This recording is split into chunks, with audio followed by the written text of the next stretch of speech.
We're going to grab Jasmine. She, her out in Ohio is a theist and wants to tell us a little bit about Jesus Christ. Well, hey, Jasmine, you were chatting with Secular Rarity and Armin Navabi. What is up?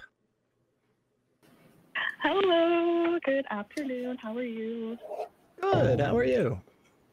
Hello. I'm great. What you got for us today? You say it says you think everybody's searching for God. What do you mean by that? So, God is love. God is good, as He tells us in the scriptures, in the Word. God is I am who am. God is existence Himself. He is not a divine being, but He is being Himself. Mm-hmm.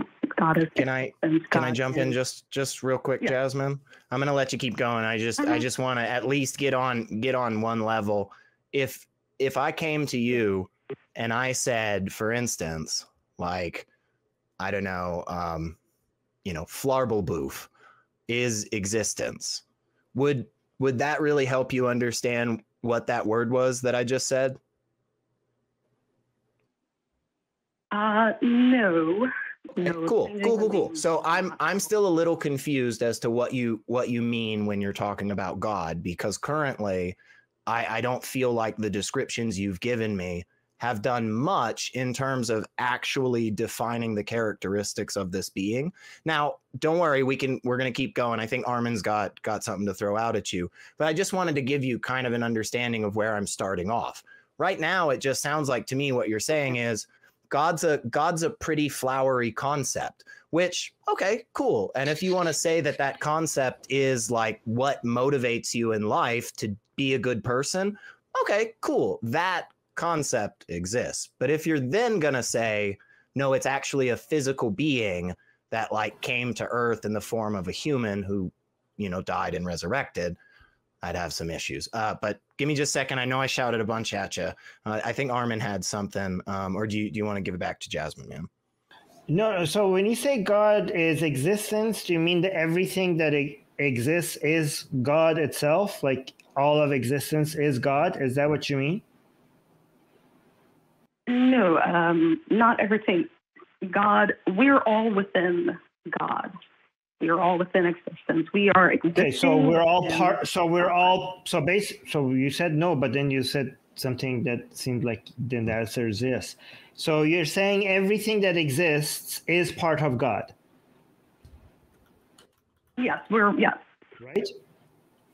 Everything that exists. All things okay. In the Word, and in the Word, God tells us that all things were created through and for Jesus, to Him, through Him. That's not my question. That's not my question. That's not my question. Okay. My question is that is everything that exists. Okay, God is like a category of things, and everything that exists is in that category. So we're part of God. My pen is part of God. My cup is part of God. My dog is part of God. This mosquito in front of me is part of God. Everything is part of God, right? Part of it. It's all created. So I can word it better, and that's from the Word. It's all things were created through and for Jesus, who is. So you were wrong. So when you say God is existence, so these are contradictory claims, right? First you said God is existence, and now you're making it seem like God created these things and is separated, and God itself is separate from His creation. So because we want to see, me and Elliot, when you're making a claim, we have to, if we want to evaluate whether or not this claim is true, we first have to understand what you're referring to. And when you're speaking, you're being very vague, and you seem to be saying things that are contradictory, right? So is God an entity that created everything that is not God, or everything that is part of this God? So do you understand that these are two separate claims that you're making? You can scrap the verbiage I used before. It's created through and for God. It's created through. Okay, so then your first claim. Okay, through and for. That means your first claim is wrong. When you said God is existence, God is not existence. God created existence. Yeah. So these are things that were created through God. So they're so existence No, is separate from God. Go ahead, Jasmine. So, Yes? I did not say that. I did not say that God created existence. I said that God is existence. God is I am who am. Right, but who is, I will go was, back to the who is, second. who comes. Jasmine, just a second though, because if what you're saying is that the ladybug, that the oak tree, that the cup and the pen that Armin was holding a second ago, if you're saying that all of that is a part of your understanding of what God is, then that I think would be on the side of God as existence.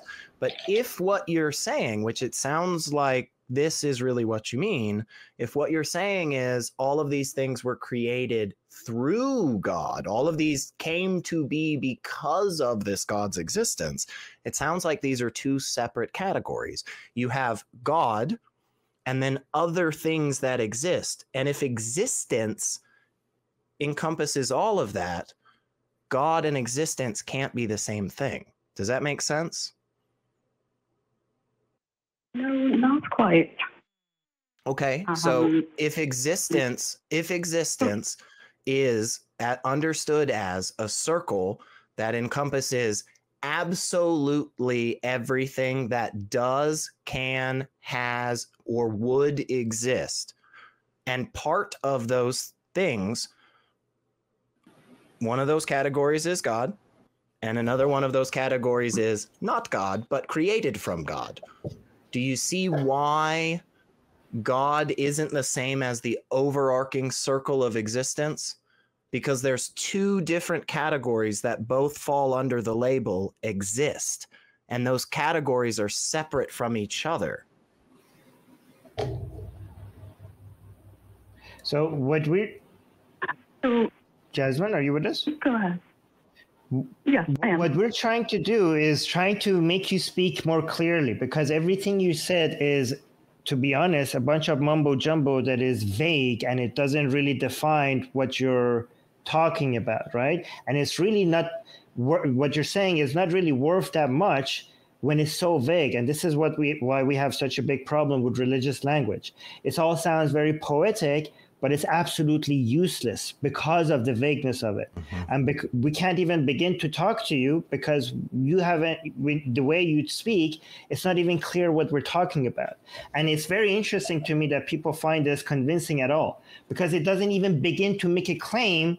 You know, people usually make a claim that we understand what it is, and then after that, they fail at proving the claim or coming up with enough evidence for it to be logical for us to believe in it.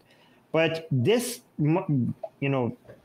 vague statements that you're making, it even fails at making a claim to begin with, let alone providing any arguments for it. Like, we can't even show how the claims are wrong because the claim hasn't even been made.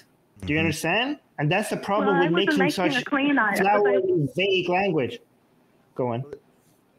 Yeah. So here's the thing. I wasn't making a claim. I was stating who God states he is. It's not a claim. It's a claim. But do you believe Jasmine, that? that's a claim. That is actually a claim. So you're saying, look at the way Jasmine, look how contradictory. Jasmine, hold on. Jasmine, hold on. Look the lack of clarity. Look how the way you speak and see how contradictory it is, right? You're saying I wasn't making a claim. I'm telling you who God is or what God is. Okay, that is a claim, right? You're calling into the show to say something, which is make a statement that is a claim. And the whole point of this show is to evaluate whether that claim is true or not. And you haven't said anything worthy of us considering because you haven't said anything at all. I mean, do you want to make an actual claim that could be evaluated? I have, but humans, so we have hardened hearts, and we don't have eyes to see and ears to hear the truth. So that is a natural, Jasmine. That doesn't mean anything. I don't see. No. Hang on just a second, Jasmine. I muted you for just a second. I don't like to mute. Okay, so I'm gonna bring you back here in just a second. Okay, but I do want to point that out, and I think Armin was right to come at that response so quickly. Okay, because in any conversation we have where we attempt to define something that the other interlocutor is saying, I'm just not positive what you mean. You called in to say God is existence, God is love. Armin and I are saying that just really doesn't make a lot of sense to us. And here's some reasons as to why that's the case. In every other context, when that interaction occurs between two people honestly seeking truth, somebody doesn't respond by saying, well, your eyes just don't see 1 + 1 = 2. Your heart is just hardened to an internal combustion engine making a car move.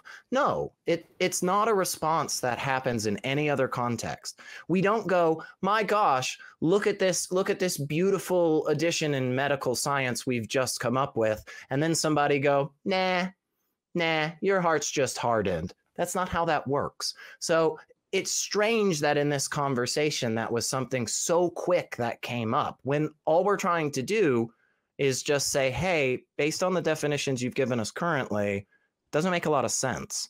Okay, so I'm gonna bring you back on. I'm gonna unmute you. We're gonna give you a minute to talk. We got some other really good calls too, Jasmine, that I want to get to. So we're gonna grab those here in just a second. But I want to give you a few minutes to talk. I'm unmuting you now. If I can click the damn button, sorry about that. Okay, you're back on. I want to give you a little sec to say your piece. I know we've shouted a lot at you. Yeah, if there could be like a more of an exchange, that'd be more helpful. It seemed like I couldn't really speak, but yes, when I say that our hearts are hardened, that's not an accusation. I'm not pointing at atheists. I'm not pointing at one group.